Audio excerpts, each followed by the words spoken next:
Hoy, hoy, Pilipinas, gising! I'll go to the point now of our discussions for today. We are facing, nagkakaroon tayo ng problema. Hindi ito perfect kaagad. Especially so, na noon pa, sinabi namin, yung national ID makatulong. Ang problema dito, ang proponent na ayaw o the proponents of the don't, itong mga left. Kaya kita mo ngayon, wala tayong ID system until now. Kung may ID system lang tayo, we could have naiwasan natin itong mga to. Because all we have to do, ang kailangan lang namin, tanungin namin yung DILG, ilang tao yung barangay na yan, then ipadala namin yung pagkain at kunin na lang ninyo doon sa tindahan ninyo or the disposal point, wherever it is, ipakita mo yung card mo, ibigay sa iyo. Ngayon, ayaw ninyo, yung iba ayaw magpalista. You are not hindi ka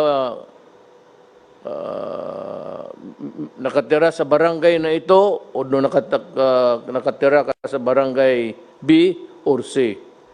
Kaya nung nagsisensos ang mga barangay, pati yung DILG, kung wala kayo sa listahan, then hindi kayo mabigyan.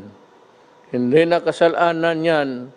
Huwag kayong magturo sa gobyerno kasi ginawa namin ang lahat noon pa.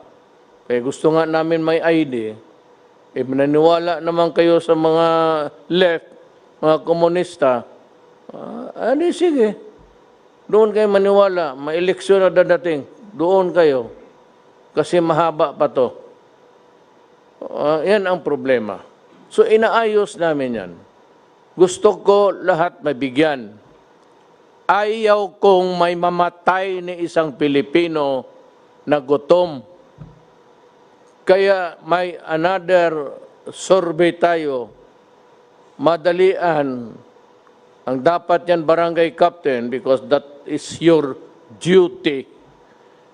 Inyong duty yan and the mayors to determine sino yung hindi nasali sa listahan at mabigyan kaagad.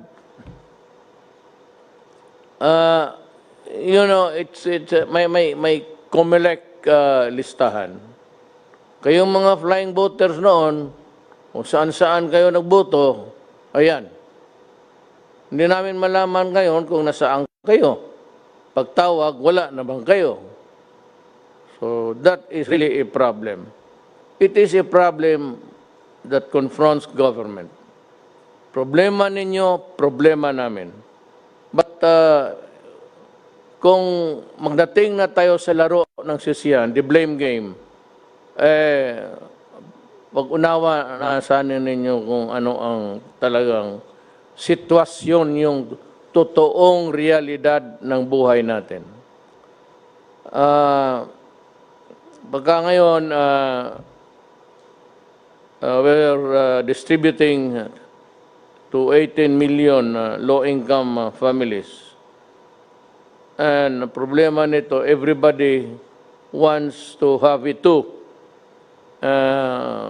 Kung naman talagang wala kang kita, wala kang trabaho, naturally I said, after a re-evaluation o revalidation, at malaman na namin, I'm sure Secretary Bautista can act immediately. Total, kunin lang naman yan. And sabi ko nga, hindi sabihin na kung wala ka ng purnada ka na. It's not that. But kung wala ka, maghintay ka, and we will come up. Alam ko, sigurado. Total, sabi nga, hindi tayo maubusan ng pera, mag-utang tayo na mag-utang, ipagbili natin lahat, hanggang maubos. Tapos punta na tayo lahat sa Amerika. Alam mo bakit ko sinabi yan?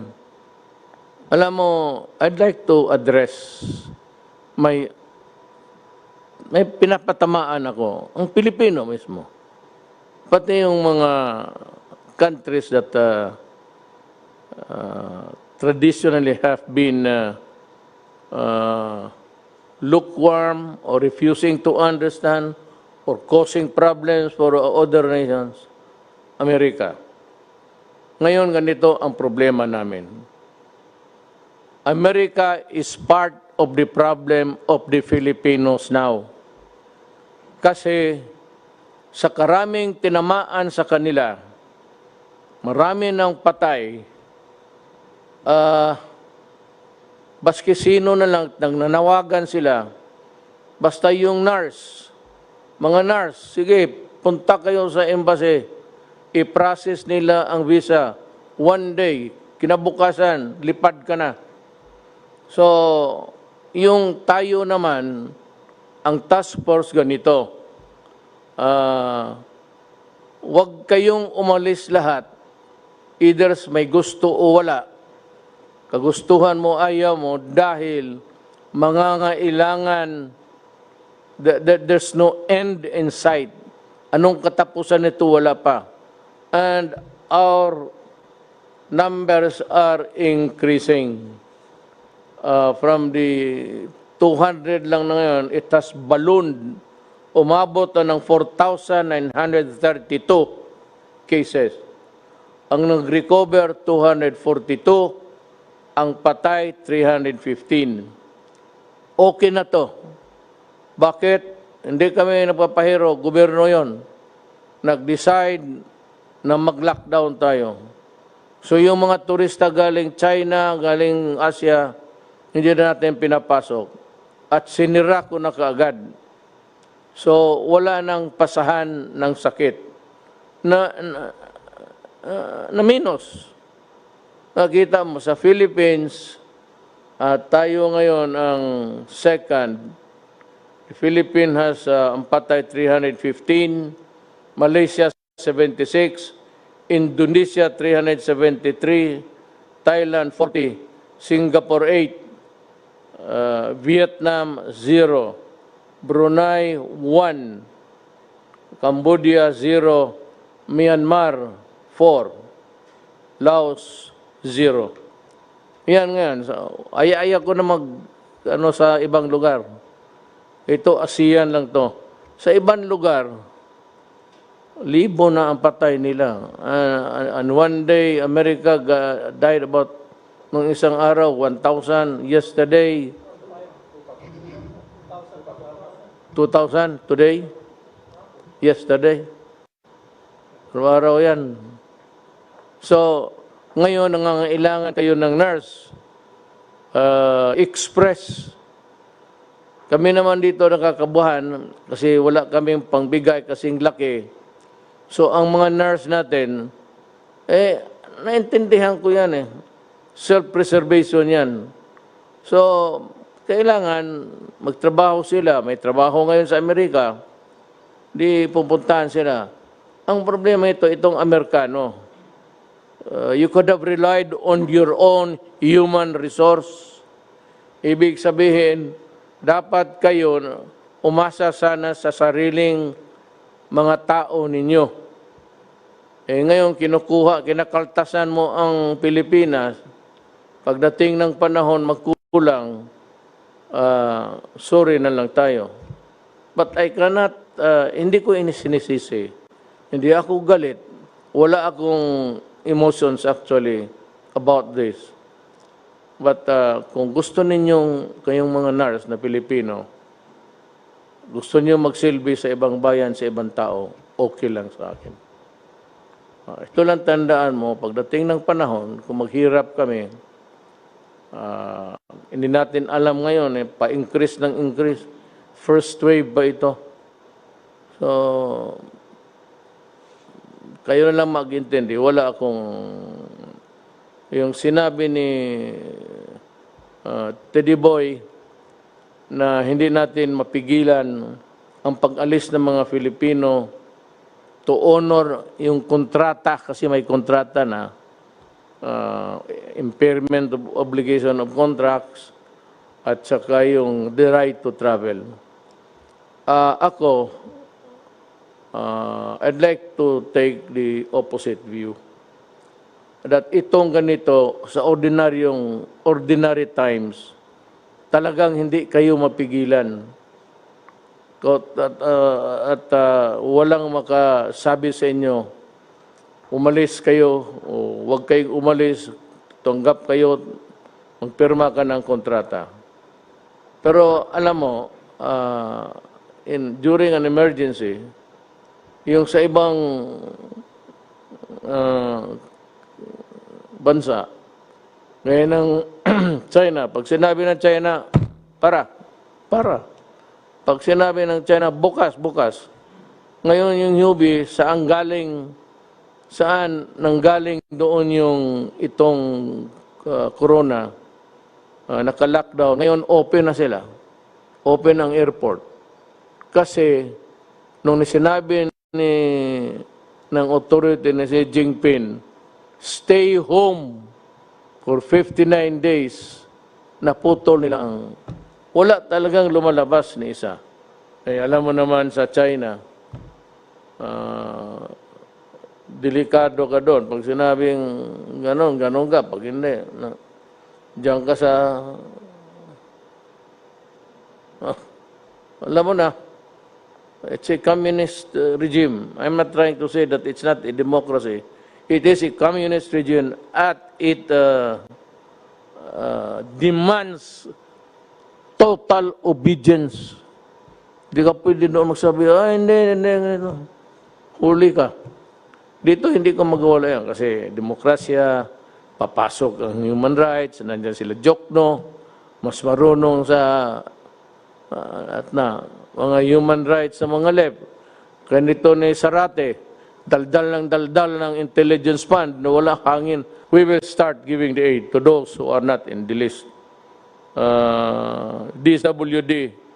And again, mag-pinch hit ang DILG to help in or you divide the territory, yung iba, DILG, yung iba, DSWD. Yung mga tao na hindi nasali sa listahan. Gagastos tayo para sa Pilipino. I said, we will borrow, we will sell,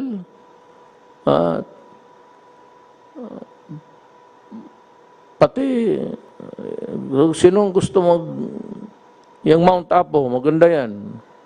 Iyo na yan, suluhin mo.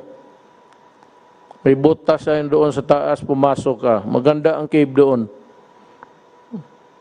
Doon natatago yung mga NPS, sindihan ko yan. Yung sundalo, bubusan mo yan ng 5 drum, tapos sindihan mo.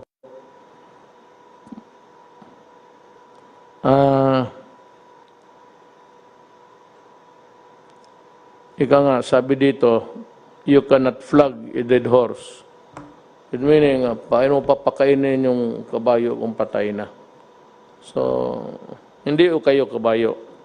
Just an analogy. Yung low income, that is the promise of this government that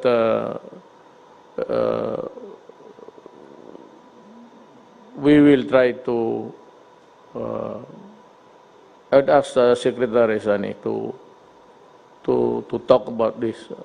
Nauna lang ako kasi para maano ninyo. Tapos ito speech to.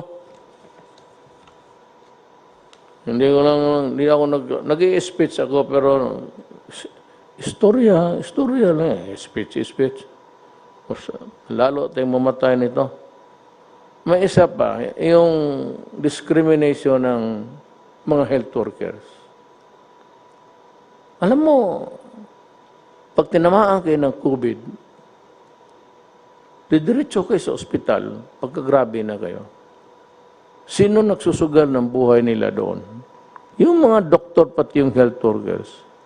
Bakit ninyo total, paglabas niyan sa ospital, hoy mga gago, clean na yan sila. Naghugas na yan yung mga damit nila doon, hinubad na.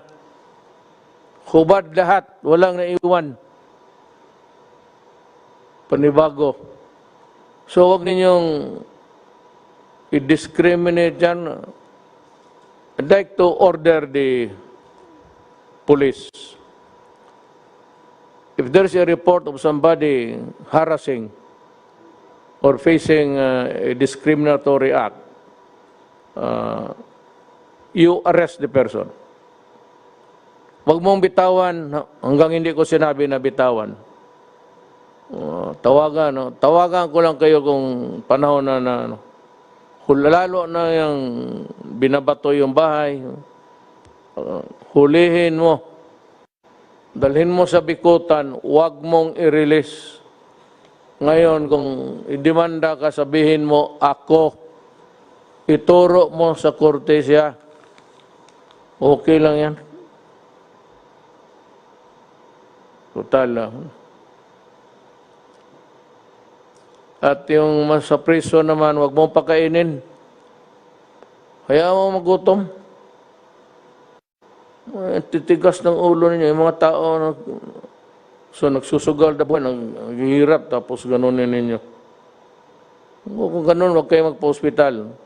At kayo naman mga health workers, kung nakita ninyo yung tao nagbato ng bahay ninyo, nandoon sa ospital ninyo, alam mo na. Alam mo na kung anong gawin mo.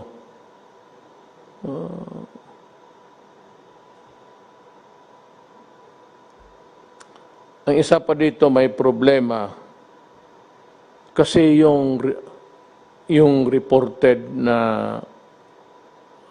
corona patients. Ang problema natin yung not reported tapos namatay sa mga bahay-bahay at hindi ninyo alam COVID pala ang, corona pala ang dahilan, o ayaw ninyong sabihin kasi hindi kayo makapagburol ng matagal o nahihiya kayo. Sa tatlong ito, ilagay mo talaga ang bayan mo sa alanganin. Kaya hindi matapos ito kung ganun. So again, it behooves upon the barangay captain to see to it that kung sino yung namatay, siguraduhin lang pagsabi, heart attack. Kasi kung walang pinagsasabi din na testing kaagad. Yung pamilya mismo na yung namatayan, testing kaagad. At kung alam-alaman ko na namatay sa corona, kunin ko yung patay, at sa gusto ni Diyos hindi, magagalit kayo sa akin, wala na rin ako magawa, trabaho ko yan, dalhin ko yan doon sa crematory, sunugin ko. Yan ang trabaho ko. Maganda pakinggan sa inyo, okay na, papasalamat ako. Ayaw ninyong umintindi, okay rin sa akin. Maligaya rin ako. Total, ito akin trabaho lang.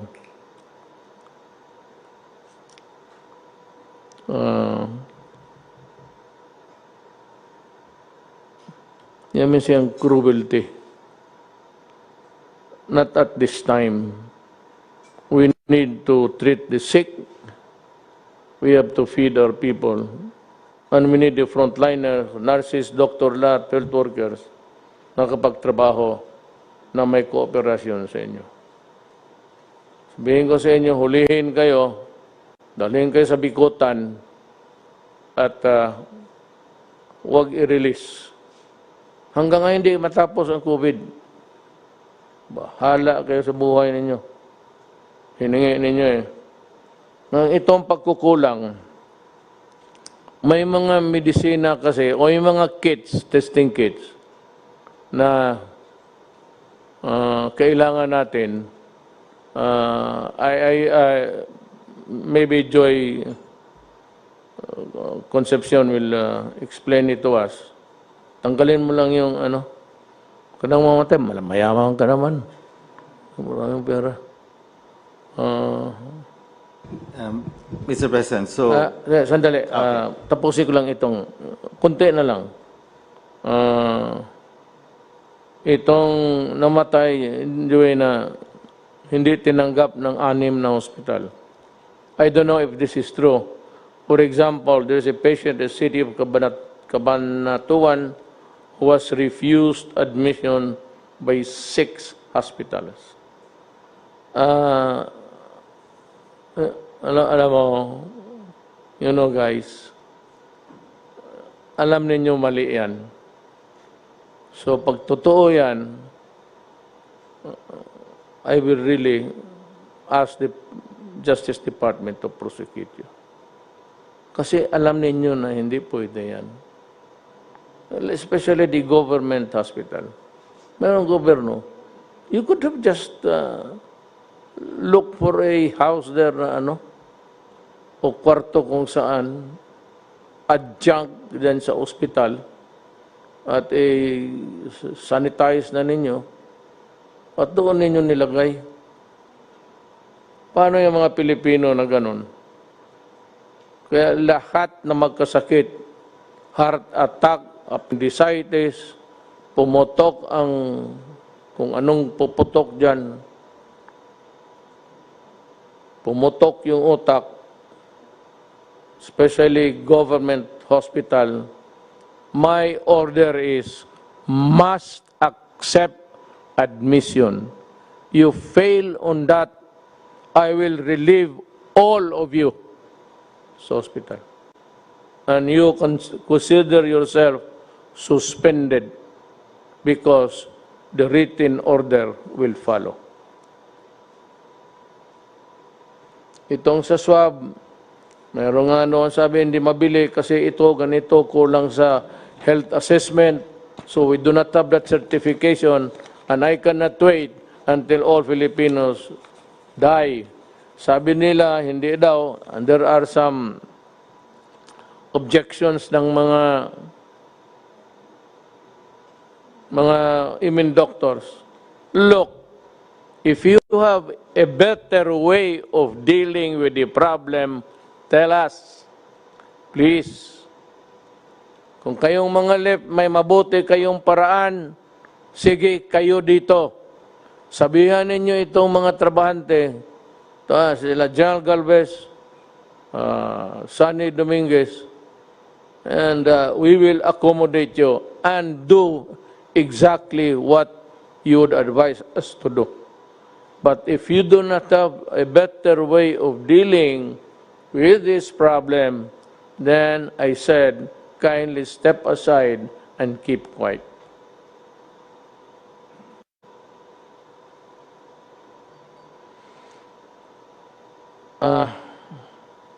Just like in other countries,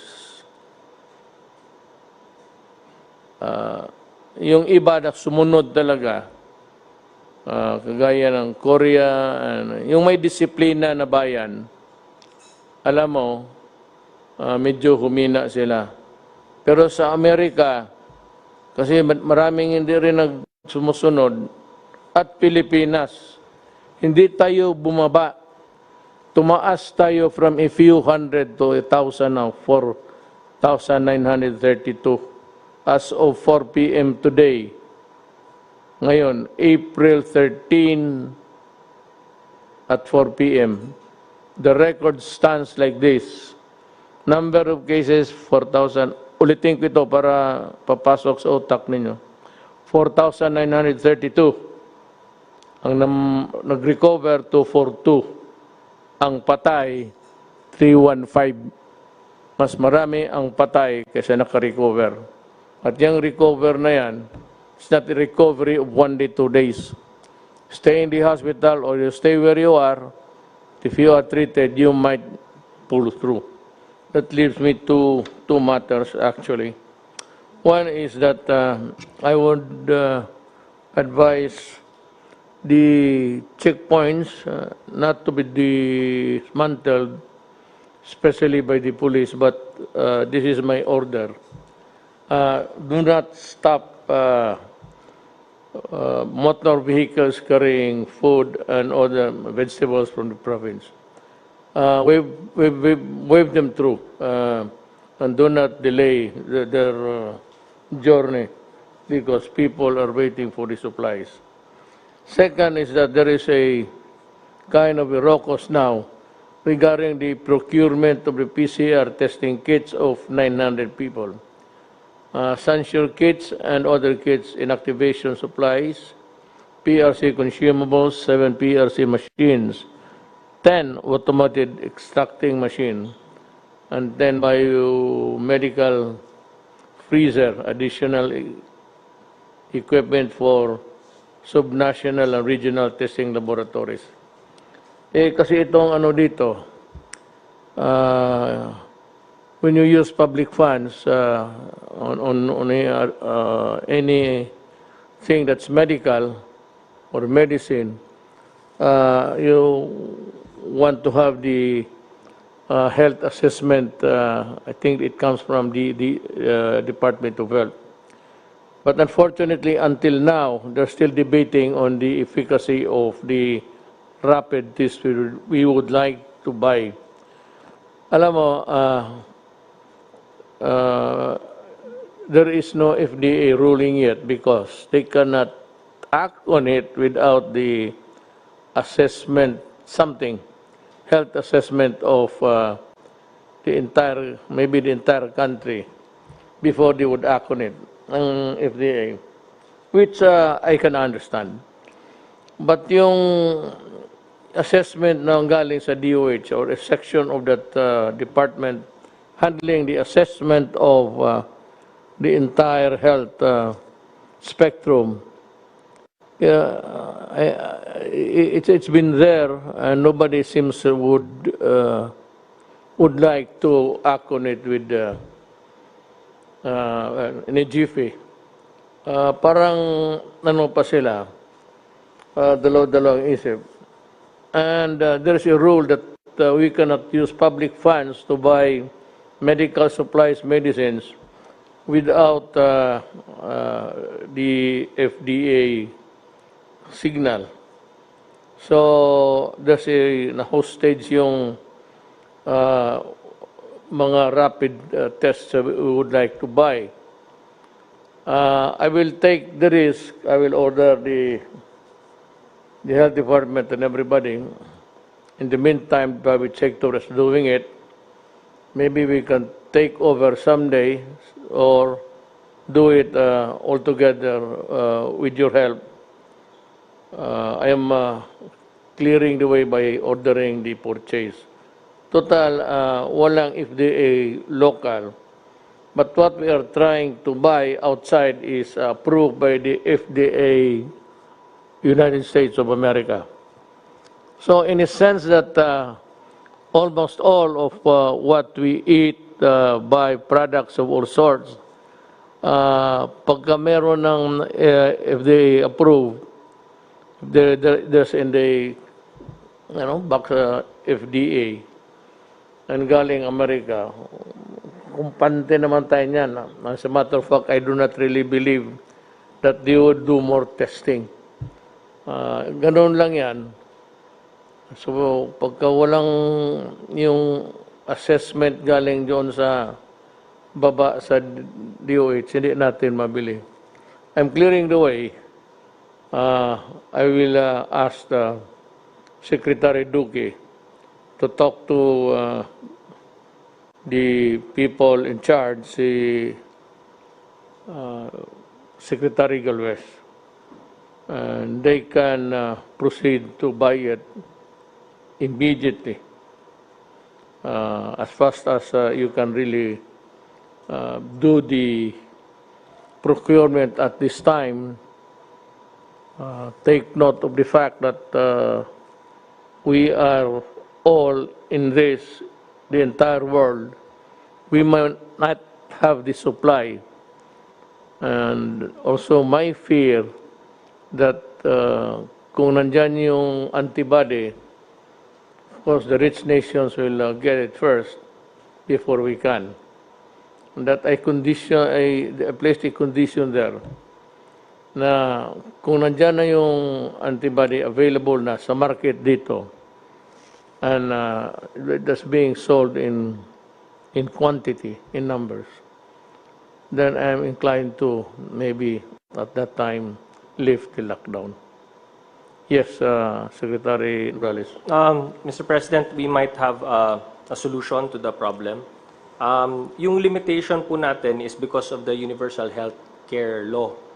And the Universal Health Care Law specifically provides na yung DOH and PhilHealth cannot procure unless may approval ng HTA Council. Ito yung HTAC, yung Health Technology Assessment Council. But nothing will preclude, Mr. President, any other agency from purchasing. So, hindi lang pwede ang DOH at PhilHealth, but because we're in the state of calamity, OCD can purchase. So, tama yung sabi mo, sir, na si Secretary Galvez and OCD can do the purchase. Or PSDBM, sir. Basta wag lang DOH PhilHealth, but PSDBM can do the purchasing or the OCD, sir. How much? Sir, we have to tandem the PCR and the for safety, sir. So we will if we will buy 900,000 actually sir 40,000 kits of Sansure can already test 900,000. So if we will test 900,000, the rapid test should be more or less twice as the PCR.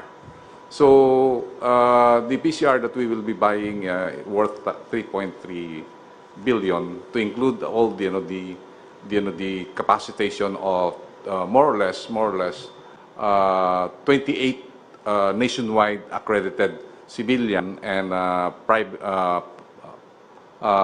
government hospitals, because we believe in your briefing.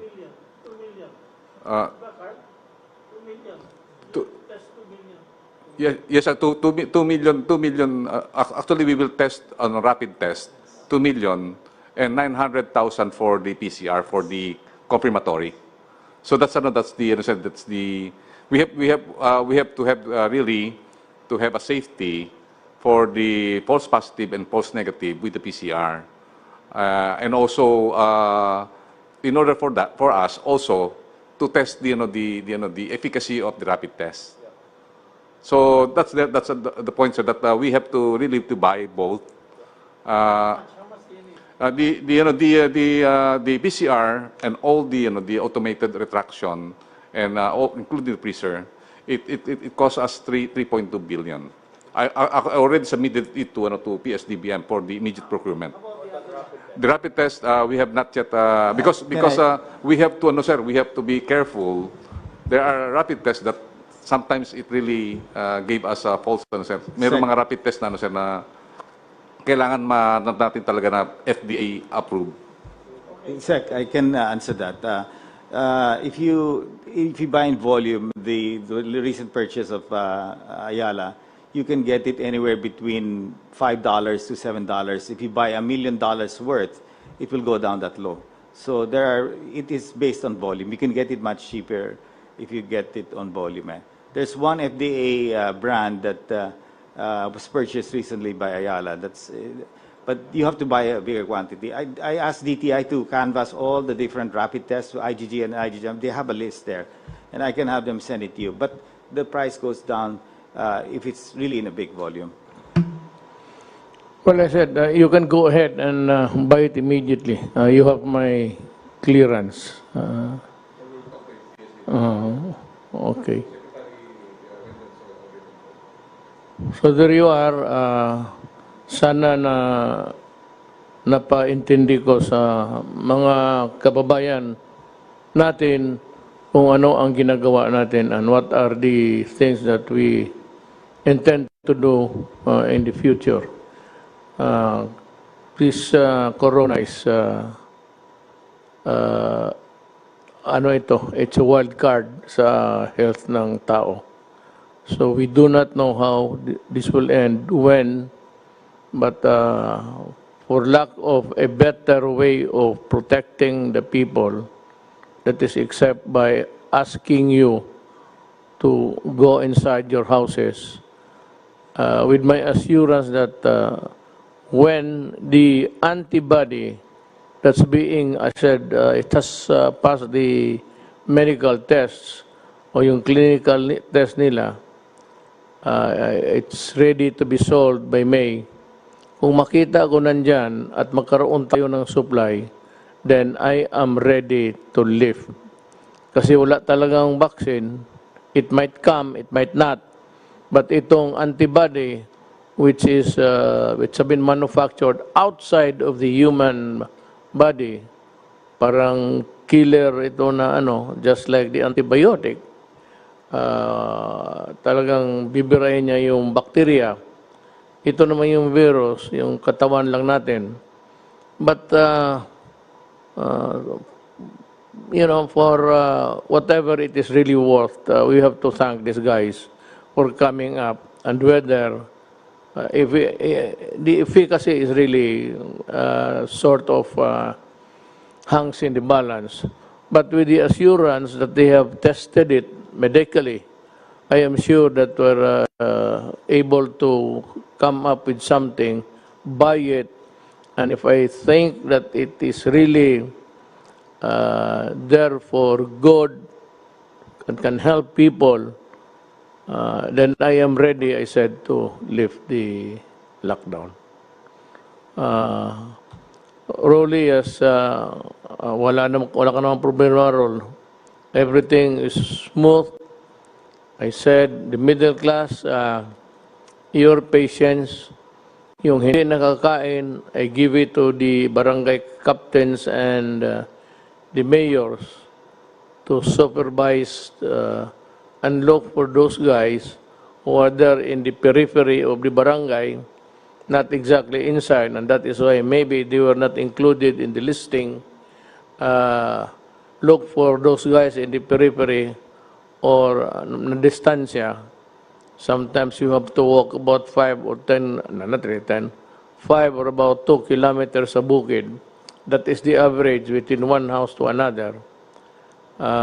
We have to reach out to them, and this can only be done if the mayor, municipal or city orders it, and the barangay captains follow the order. Then we would have shortened everything, as explained by Mr. Concepcion, Joey. Things might go all right for this country. So I'd like to thank everybody, and if you still have some, let me see, itong dagdag, they come in. All that I ask is that you wear a mask, one that's durable, one that is, hindi yung laylay, ay yung iba nakasabit na lang dyan sa ilong ninyo, it is not sealed, hindi mo well, at least itong paggamit nito, sabi ni ito, as demonstrated by Dr. Dominguez kanina, ganun mo, parang naisisilyado mo. So, hindi magpasok yung higpitan mo lang kunti dito. And be sure to, matanong ko muna, do we have enough masks for the entire country? Sir, the Indian community and also with the Indian chamber just bought 6 million masks. And I believe when they donated to us 150,000 masks, they are planning to buy it again to China. So they already distributed it. Yeah, see, Rex Daniari is planning to bring, he bought 2 planes, he's looking at bringing another plane. I don't know if I have to say this, but I have a sort of a note from President Xi Jinping expressing his full support for us at this time, and citing what we did to help China, and of course to erase the, not really erase, but to counter the malign that they were suffering at this stage. Hindi naman lang kasalanan galing yung who would really want to invent a microbe to kill humankind, pati yung iyo. So he says that they're ready, and I would like to thank President Xi Jinping for his support. At kung galing lang China, wala kayong problema. I think we can have the priority anytime. It's in the other countries producing the antibody. But if China catches up with them, the okay na. Then maybe a miracle will happen, and civilization is back on its feet. That is how I see it. So, mga kababayan ko, ginawa namin lahat ito. One is that I really do not want to see a single Filipino dying of, lalo na yung mga bata. So, again, at the risk of being redundant or repetitious, again, I would like to say that go out and seek the hungry before they die. And for itong mga, actually, I do not know if it's still applicable. It's a poor man's standard. Nobody should be offended by this, because that is what we have been using even in our speeches in public. Alam mo kasi, unfairly though, I don't know if it is the classification still good, pero ang ating society, in terms of wealth or what's the capacity to hold the money, ang number one is the class A, Group A, which are really the billionaires, the Ayalas and all of them. Good for them. And the second is class B, still the millionaires, but not as rich and not as powerful as class A. Then we have the C, class C. I don't know if this holds, if this will hold true until now. Ang class C, yun yung mga mayaman na nakapagbili kung kotse, bago, bahay.